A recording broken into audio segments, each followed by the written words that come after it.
So this is Labeller platform, and here you can see an image of boxes which we have to annotate. And some of the boxes they are lying on the shelves, and some of the boxes they are lying on the ground. And we have to accurately annotate an objects in its totality. So you need, specific attributes. You need to specify specific attributes of an object, for instance, location, or for instance type of the box or the color of the box. Now these attributes are very important because every object, it's not placed in a similar location, or it's not in a similar place inside this whole picture. So you need to accurately describe every object with respect to location, with respect to size and everything.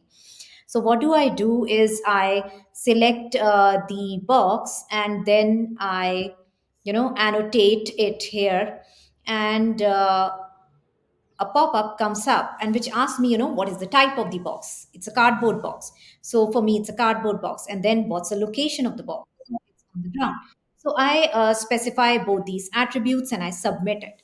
Now the box has been correctly annotated in its totality with all its features. That is the location and the type of the box. Now, how do I create these annotations?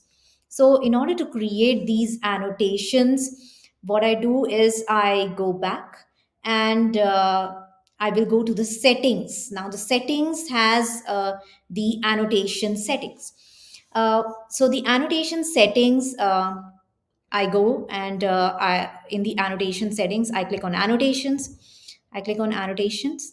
And then, so the box already has three attributes specified. So one is the location, and one is the type of the box, and one is the size of the box. Now, I may need another attribute, that is, maybe the color of the box. So the color of the box, and so I specify the color of the box as one of the attribute.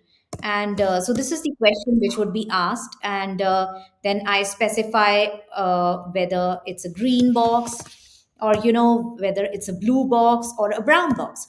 So these are some of the attributes which I specify while creating this annotation. And then I submit it, and I save changes in the current project questions. And now these attributes, annotation labels, are saved, and these attributes can be easily used when I am inside my labeling screen to specify my object in totality. So happy annotating. I mean, this makes annotation a breeze. So enjoy your annotation process and make it a breeze with Labelerr platform.